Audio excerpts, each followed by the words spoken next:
We're now going to have a more specific conversation about the individual factors which might contribute toward a person actively acting aggressively.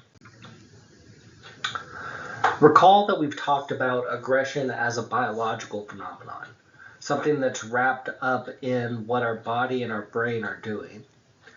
We've also talked about aggression as a response to frustration and as a learned behavior. From those ideas, we can distill out some of the specific influences on aggression, such as aversive experiences, arousal, aggression cues, media influences, and other types of group influences. As far as aversive experiences, aggression usually follows some sort of aversive experience. The person experiences some sort of negative emotions, and this leads them to act aggressively.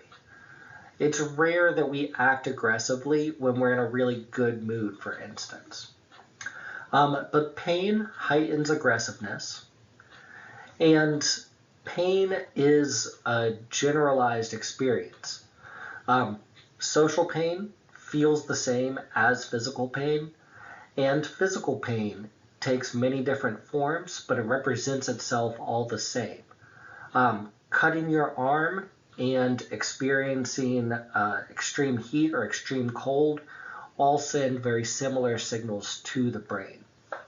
And so temporary climate variations, like on an especially hot day, this creates a small degree of pain for the individual. Pain heightens aggressiveness, and so people are more aggressive on hot days.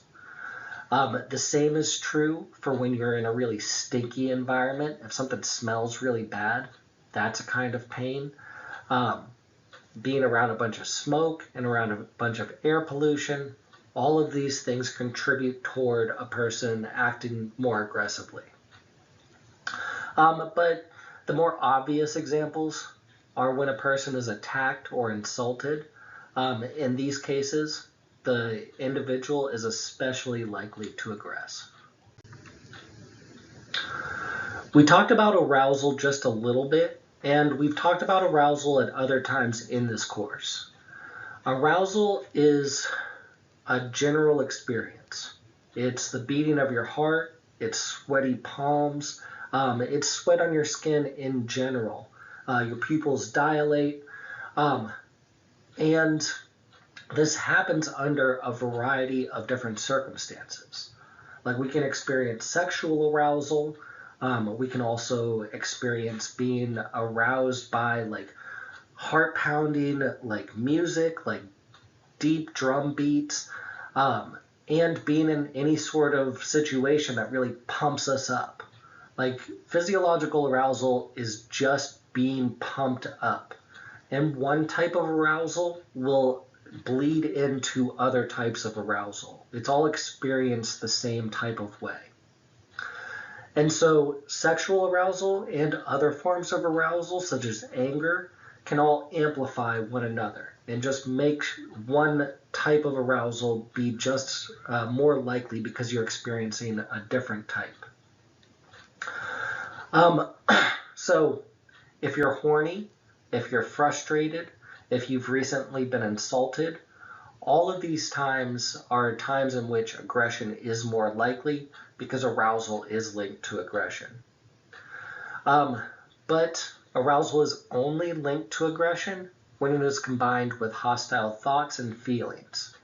So you need the person to be aroused as well as have a reason to aggress. And that's where you're going to see the impact of arousal on aggression. Now this is only true for hostile aggression, but not instrumental aggression.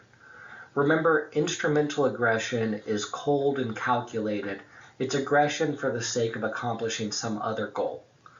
Hostile aggression is that hot emotional aggression, and that's what we're focusing on here. You'll have some sort of adverse situation. You'll have a negative experience whether it be pain or discomfort, frustration, an attack or insult, feeling overcrowded, or anything else that puts you in a negative mood. This aversive situation leads to the experience of hostile thoughts and memories, angry feelings, and physiological arousal. All three of these things work together to create an aggressive reaction. Each one makes the aggression more likely, and they all build upon one another. The same is also true going in the opposite direction on this diagram. Like we've talked about before, we have these self-fulfilling prophecies, and the way that we view the world impacts how we interact with it. How we interact with the world impacts how the world interacts with us.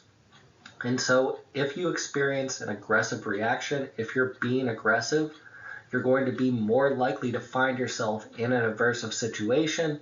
That aversive situation is going to be more likely to lead you to aggression afterwards. So this is pretty true for most of the stuff in this chapter. We can talk about the arrows going one direction as well as the arrows going in the opposite direction, and both things are true. Aggression cues also play a major role in whether or not someone does aggress. And the strongest aggression cues are actually weapons. There's this term in social psychology called the weapons effect, which states that the mere presence of a weapon increases aggressive thoughts and behaviors. So, for instance, if I show you a picture of a gun, you're going to be more likely to aggress. If I put you in a room with another person and there's a gun sitting there, you're going to be more likely to aggress whether you use the gun or not. The studies that have done this have done it using like a handgun versus a badminton racket or other things. And I think an interesting finding from this body of studies is that if the participant is a soldier, then the weapons effect has much less of an impact on them, because to certain people, to like hunters and soldiers, the handgun or any sort of firearm is seen both as a weapon and as a tool. And so the extent to which that object is seen as a tool decreases the weapons effect. But guns in general, just the presence of a gun in the room makes everybody in the room just a little bit more aggressive, whether they use the gun or not, whether the gun is up on the wall, whatever. But guns do not only serve as aggression cues, but also guns, unlike knives, put psychological distance between the aggressor and the victim.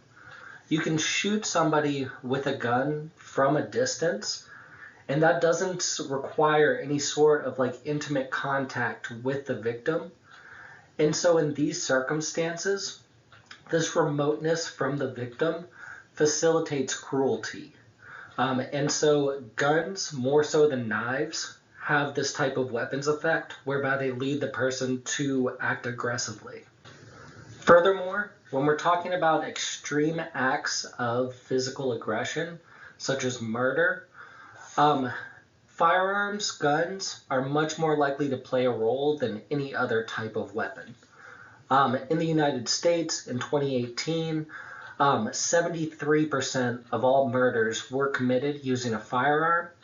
Compare this to 11% for knives, 5% for hands and feet, and 12% for other weapons.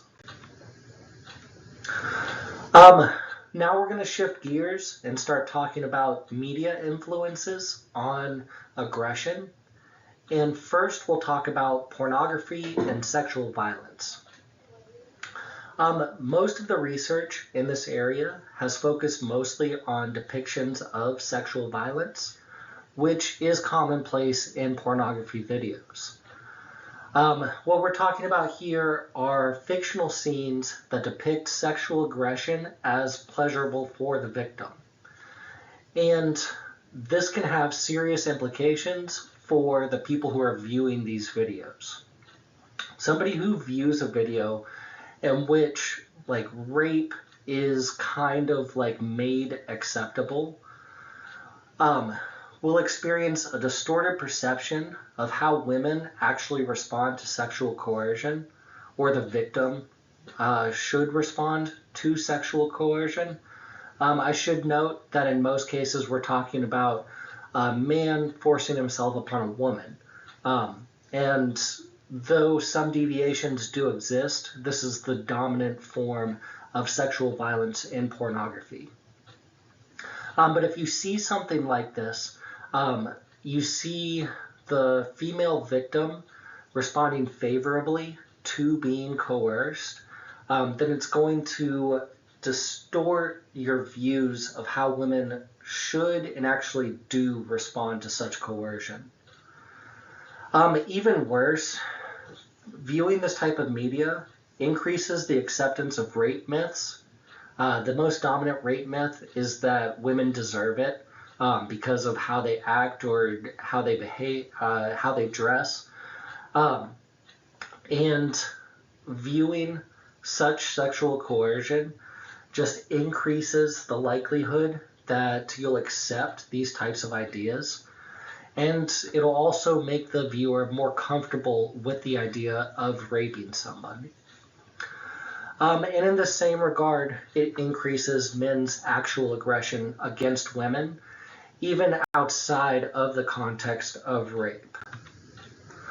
A study that looked into this had male participants watch a film, and then the participants were instructed to deliver an electric shock to either a man or a woman. If the men watched a neutral film, then they administered a rather mild shock to whoever the target was, whoever they were shocking. You can see that on the left side of this graph. If the men watched an erotic film, then there was a small deviation, maybe a small uptick in the amount of shock that they're willing to administer to the other party. But the big difference that we see is that if the men watched an aggressive erotic film, then they administered a much stronger electric shock when the target was a female as compared to a male target. This is the big difference. This is when men view aggressive erotic films, they're more likely to aggress towards women in all types of aggression. We should also talk about television's influence on aggressive tendencies.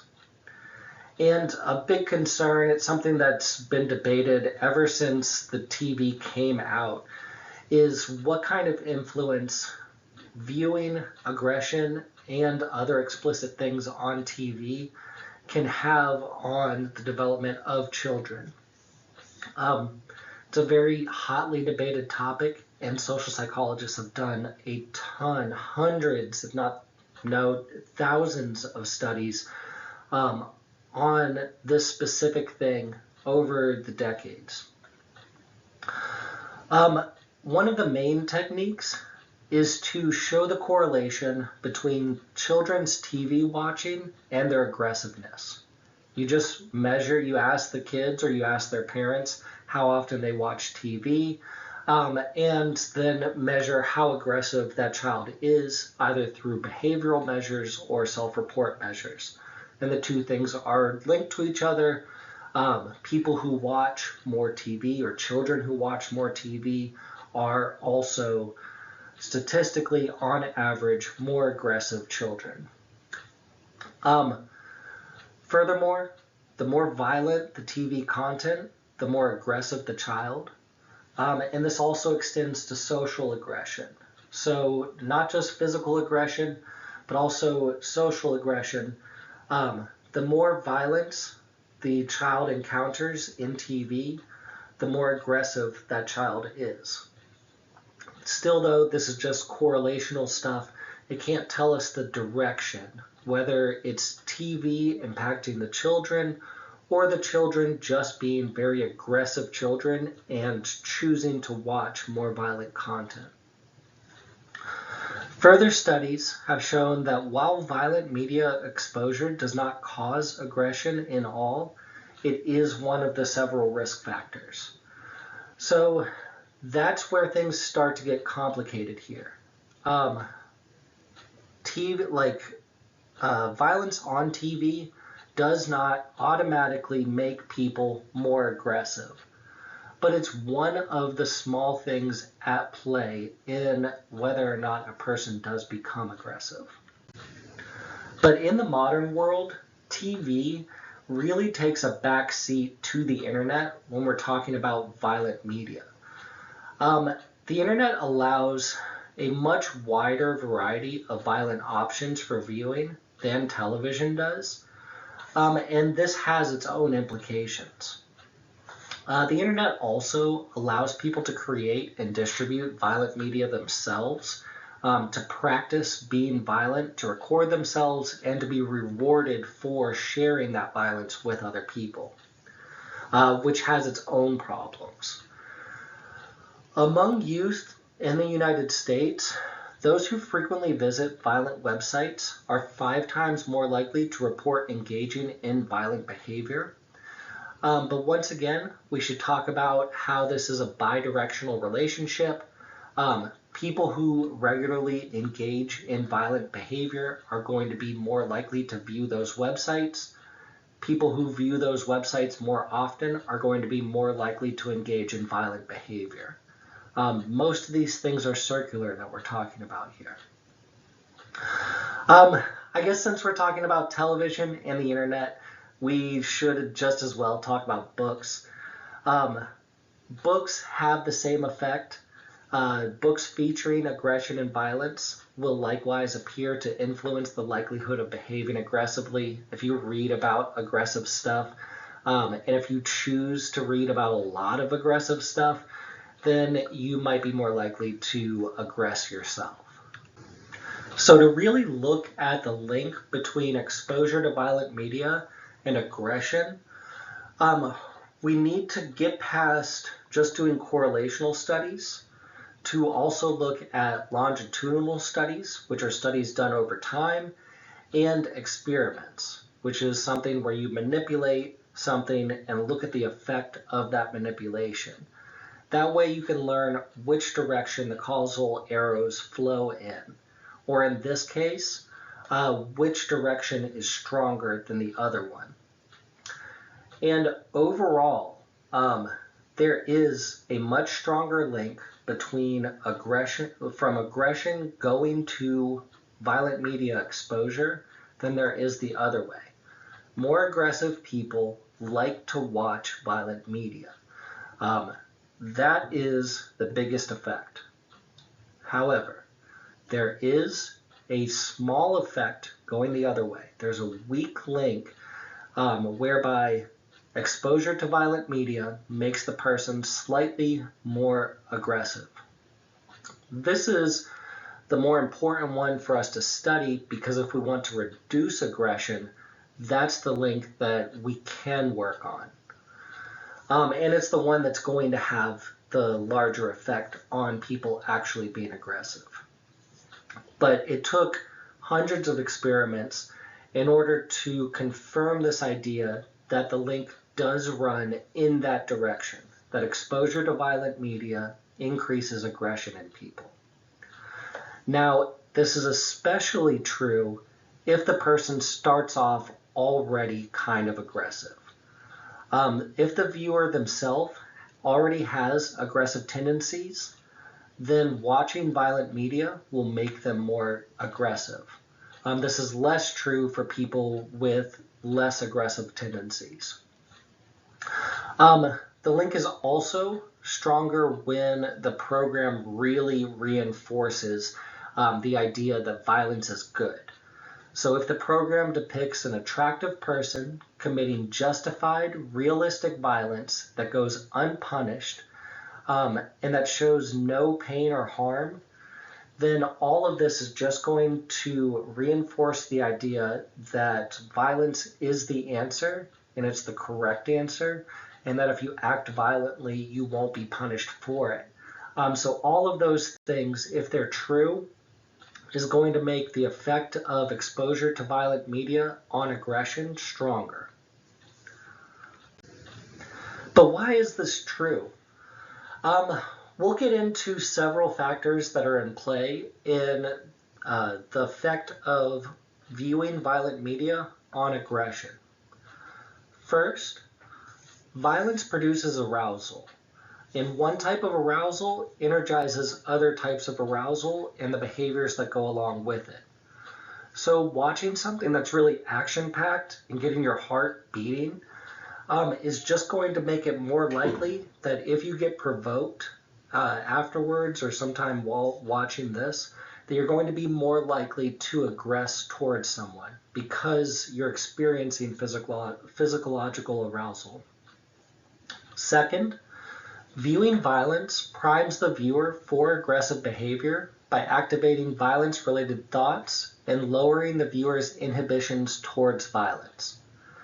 There are a couple of different things at play, but the main effect I want to talk about here is that when you witness violence, even if it is on TV, then it just makes violence seem just a little bit more okay, more commonplace, more socially acceptable. Third, I want to talk about how media portrayals evoke imitation. Whether we see someone acting pro-socially, like helping another person, or if we see someone acting anti-socially, like being aggressive, we have this natural inclination to just imitate the things we see. Just like children do, us as adults, we do very similar stuff. We like to act out things that we've seen and things that we've seen on TV. And so if we see violence on TV, we just have more of an inclination to imitate that violence ourselves. There are also some cognitive effects of viewing violence that we should get into. Being exposed to lots of violence desensitizes you to the violence.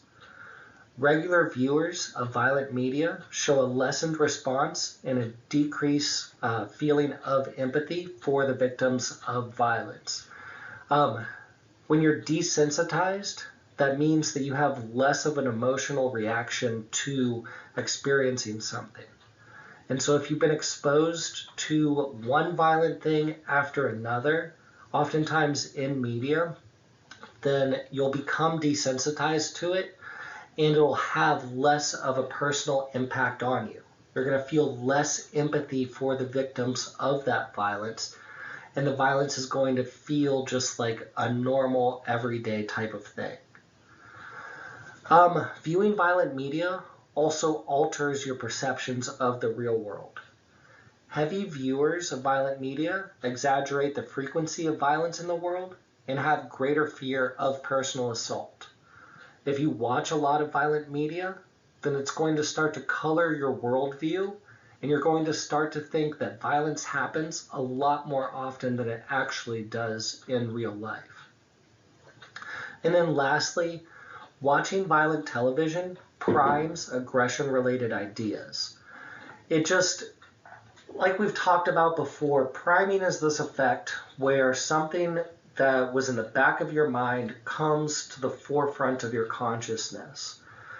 And it just happens because things are related to one another within your own mind.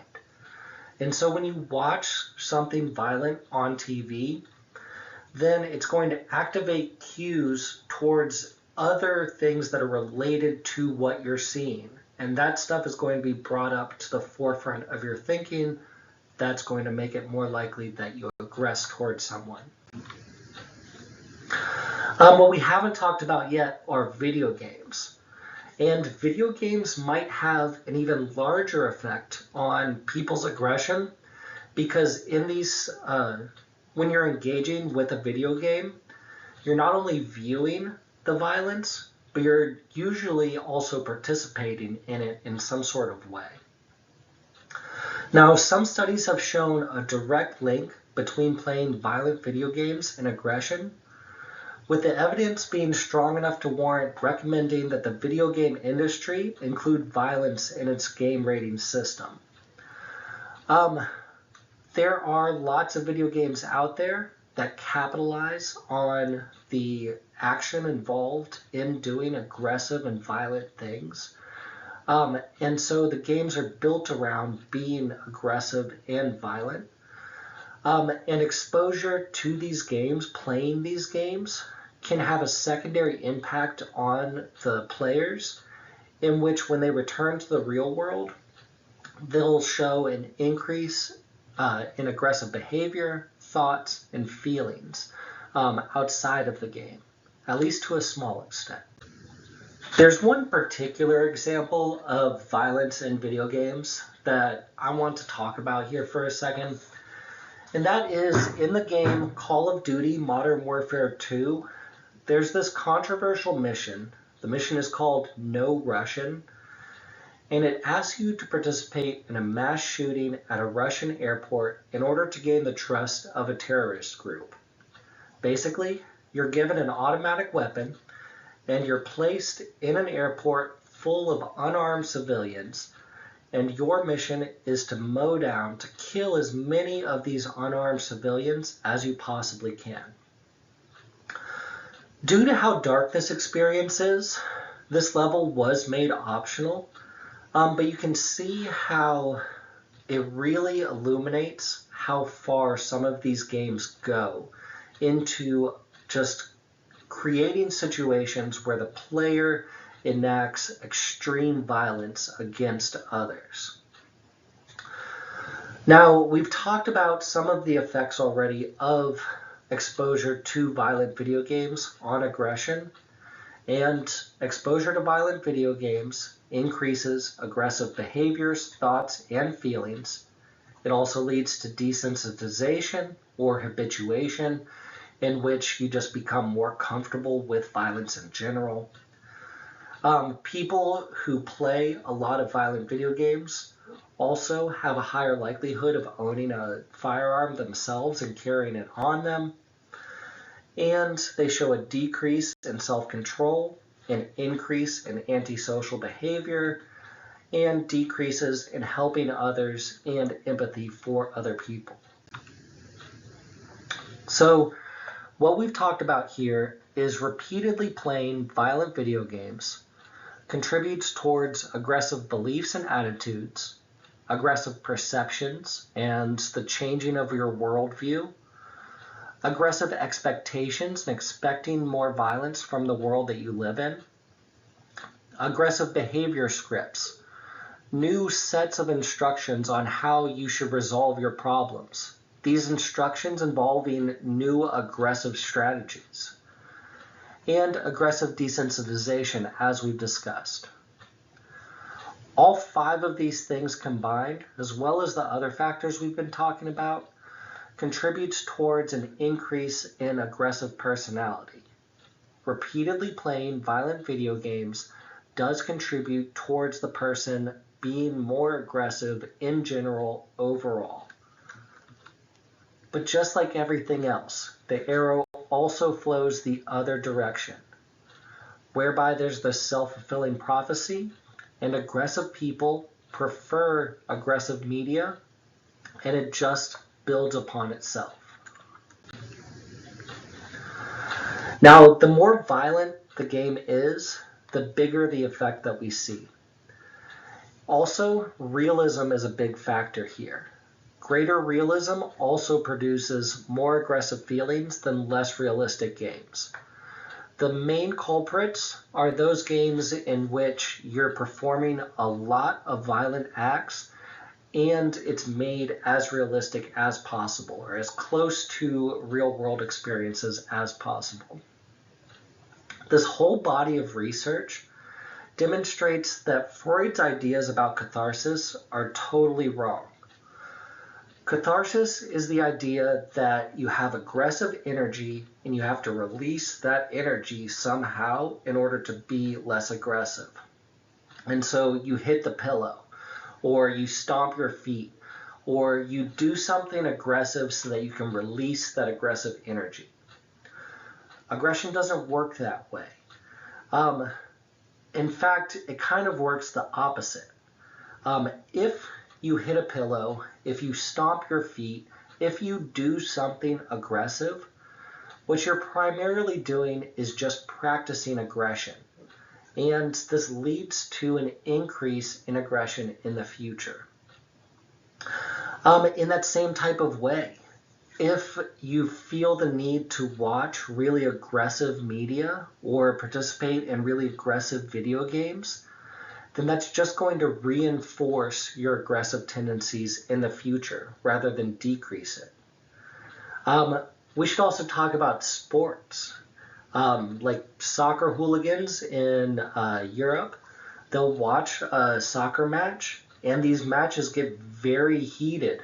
And so the people in the stands, the people who are ardent supporters of their own teams, oftentimes will engage in violence with spectators from the other side after these matches because they were just witnessing something that's mildly aggressive. It's a sports match. And at the same time, like building upon one another and like reaffirming each other's aggressive tendencies. And this gets into the idea of group influences. Groups can amplify aggressive reactions partly by diffusing responsibility. This is one of the small things at play here, in that when you're in a big crowd, you feel less responsible for your own individual actions. And if everybody in the crowd is being aggressive, then responsibility for the crowd being aggressive is diffused across everyone. And nobody feels individually responsible for what they're doing. And this diffusion increases with distance and number of people who are involved.